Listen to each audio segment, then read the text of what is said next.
حضور رحمت عالم صلی اللہ تعالیٰ علیہ وآلہ وسلم جب بھی آئینہ دیکھتے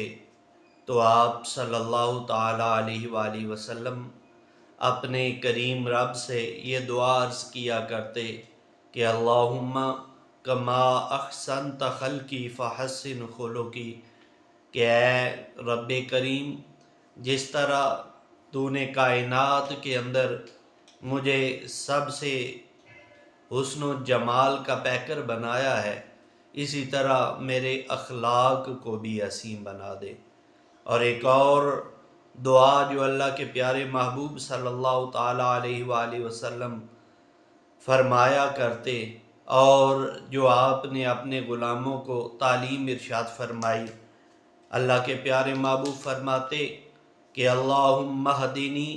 لاحسن الاخلاق، کہ اے اللہ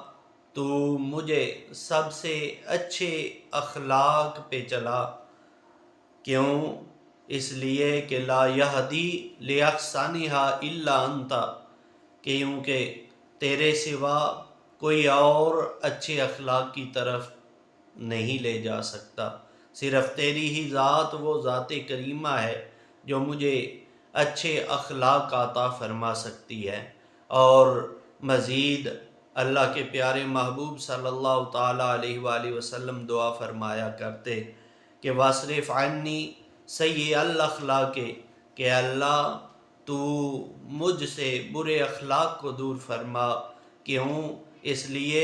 کہ لا یصرف عنی سیئھا الا انت، کہ اے رب کریم تیرے سوا مجھ سے برے اخلاق کو دور کرنے والا اور کوئی نہیں۔ تو آئیے ہم بھی اللہ کے پیارے محبوب صلی اللہ تعالیٰ علیہ وآلہ وسلم کی سکھائی گئی ان دعاؤں کو اپنی زندگی کا حصہ بنائیں اور اللہ تعالیٰ سے یہ دعا کیا کریں کہ اے اللہ جس طرح تو نے ہمیں خوبصورت بنایا، ہمیں سیرت کی خوبصورتی، ہمیں اپنی عادات و اطوار کی خوبصورتی بھی عطا فرما۔